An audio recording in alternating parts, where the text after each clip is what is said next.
Hello and welcome to part 2 of my guide to the art of profitable punting. Part 1 is still available on YouTube, but a quick recap about what I talked about in part 1 included suggesting that you stick to what you know and not be tempted, as the bookies want you to do, to bet on, I don't know, weird and wonderful sports and sports events that are taking place all over parts of the world that you've never heard of, with players or teams that you've never heard of. Bookies want you to get you in on things like that. And I suggested don't do it. Stick to what you know. Also, keep your money, okay?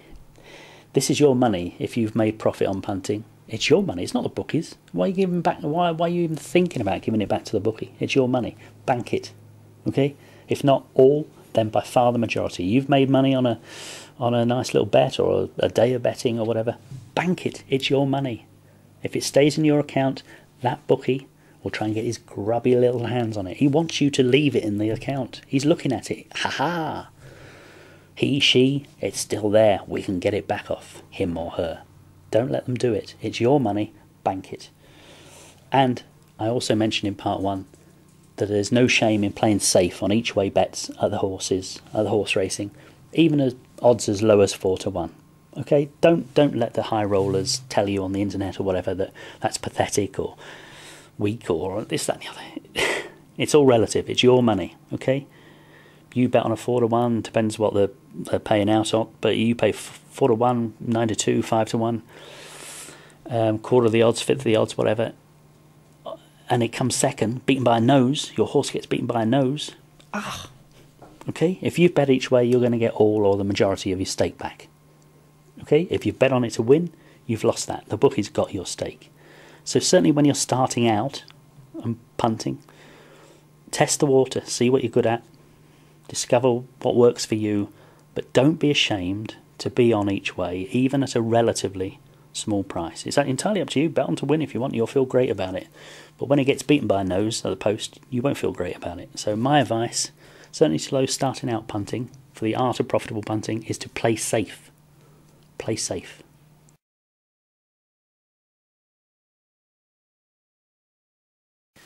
Don't bet too often on too many events. Okay? You've got to judge what's the best bet for you or best bets for you. But what I'm trying to say is don't bet on everything, anything and everything. I think the biggest mistake I come across with punters is those who bet too often. Simple as that. Too often. Bookies want you to do that. They rely on you being greedy. They want you to bet on anything and everything and bet simply too often, because statistically, as far as they're concerned, law of averages says they'll make more back from you. I remember Graham Sharp or William Hill saying to me that, you know, for some punters, one bet a week might be enough. One bet a month might be enough. And that's because they're looking for the right bet, not just any old bet. They're looking for when the odds are in the favour of the punter, not the bookie. That might be one horse race in one given week or month or whatever, or a football event. Yes, they might bet more often than that, but there'll be a week where maybe they don't bet at all because there's nothing worth betting on. You've got to judge, and I try and help my members on that front by saying if it's a good going day, if it looks a going day on the betting front to me, or if it's a rubbish day of racing and just to walk away and go to the pub. Okay, but don't bet on things for the sake of it, I guess is what I'm saying, because you'll regret it if you do.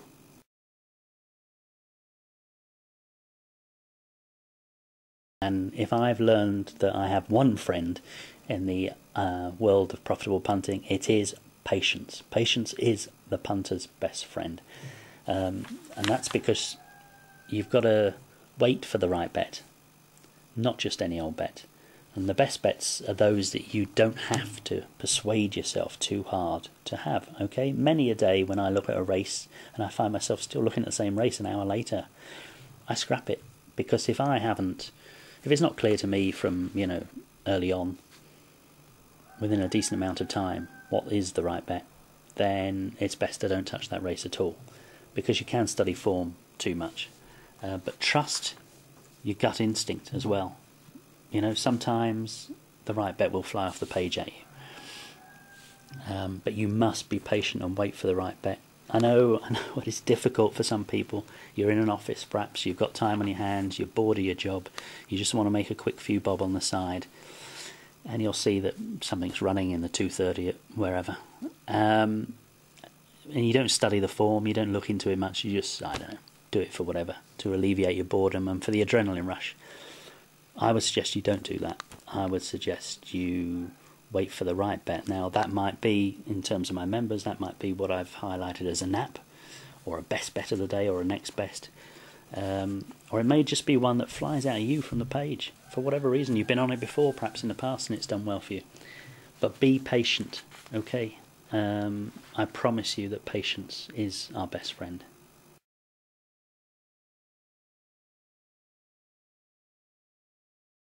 It's a dilemma. You have an early winner on any given day, so you've got a list of tips or selections you fancy. An early one, the first one perhaps, wins you nice returns. What do? Do you then use that money to bet on the next one, and the one after that, and the one after that? You have to judge, of course. You have to judge based on your confidence in those selections, or if you're a member of my selection service, my confidence as I write it up. Personally, I like to bank it on the first winner of the day. Simple as that. Because that way, at the end of the day, I will know that I've made profit come what may. And I'm told by a serious punter and a man who's been around racing a very long time that I am a rare breed, apparently, in as much as I am somebody who can be happy with the winnings on one bet. So I got a nice return perhaps on the first bet of the day, the first race of the day, 205 somewhere, and that's it. I'll switch off mentally and physically from the rest of the racing. Now there might be another 7 winners. Hell's bells, there's been days when we've had 12 winners in one day, but I'll still be content at the end of the day that I've profited from the bookie, banked my winnings, and pleased for the members of my service that maybe some of them have been on the other 4, 5, 6, 7, 12 winners, however many it is. But I'll be pleased with the winnings I've got, because some days it can go wrong for you. It can go wrong for any bookie, any punter rather. I hope it goes wrong for every bookie. And it's better to know at the end of the day that you've made some money rather than made some money and then lost that money. Get it?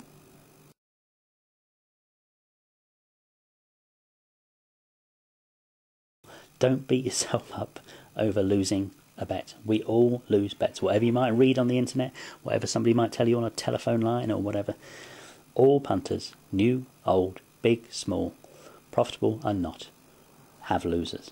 You will have losers, I have losers. We all get it wrong sometimes. The art of profitable punting is to get it wrong less often than you get it right. Simples, okay?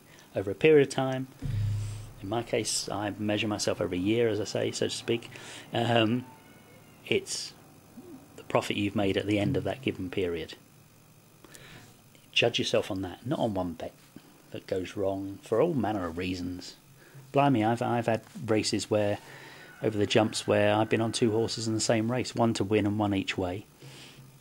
And they're coming to the last fence. I can't remember where it was now, but I remember watching it. And they're coming to the last fence, and they're 3 lengths, 4 lengths clear of the next. So I've won, haven't I?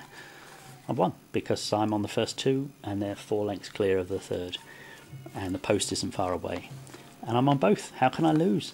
How can I lose as a profitable punter? Well, the first one falls at that fence, and in so doing, brings down the second one. Yes, I remember that day well. So we could all lose, and often through no fault of our own.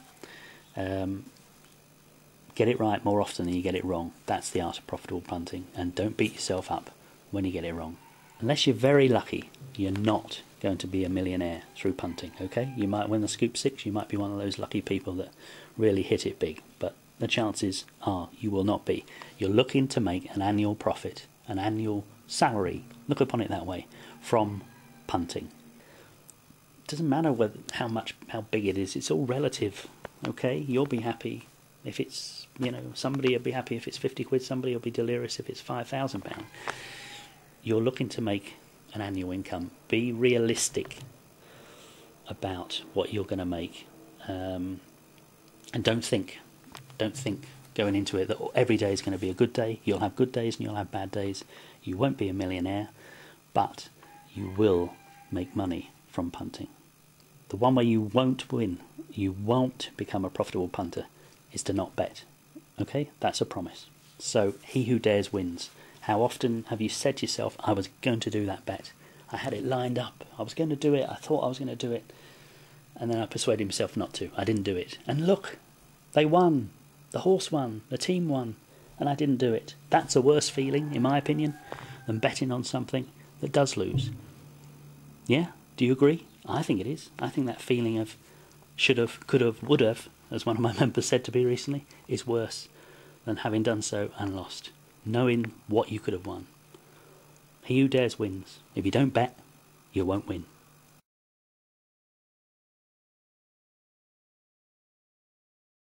You need a certain mentality to be a profitable punter. You need to be strong mentally and to have resolve. To be able to accept defeat, because there will be defeats. And don't get despondent, you know. I'm sure I used to. We all have our moments. You've got to pull your socks up, dust yourself off, start all over again. If you sit like the old chaps used to do in the bookies in the 60s and 70s and days when I first went in bookies, sitting around moaning about it was this jockey's fault, it was that trainer's fault, blah, blah, blah, and getting down about it, you'll never be a profitable punter. You have to take defeat on the chin in the same way that when you win a bet, you run around the house, clench fist like. Okay? You've got to have the right mentality. If you get too down, despondent, and you start blaming other people like me, people like jockeys, trainers, if you start blaming everybody else, then perhaps punting is not for you to be. You can learn to be a profitable punter. You won't learn it in a day or a week or a month. It took me many years of profitable punting to learn what to do and what not to do to increase that margin of profit. Okay, so I, make much more from my money than the bookie makes from my money, and that's what we're here for, isn't it? I mean, that's what the bookie exists for, isn't it? To be bashed, is it not? We're all here to bash the bookies. And punters of the world unite, is what I say. I see punters, slagging each other off on Twitter and the likes. What's that all about? Okay, that's all for part 2 of my video course on the art of profitable punting. I'll be back in touch with you soon, when I'll be talking about all manner of aspects of racing and football that can lead to us becoming a profitable punter, not least in racing, the course conditions on any given day. Is the going firm, good to firm, soft, heavy, all that sort of thing, and how important aspects like that are to the art of profitable punting.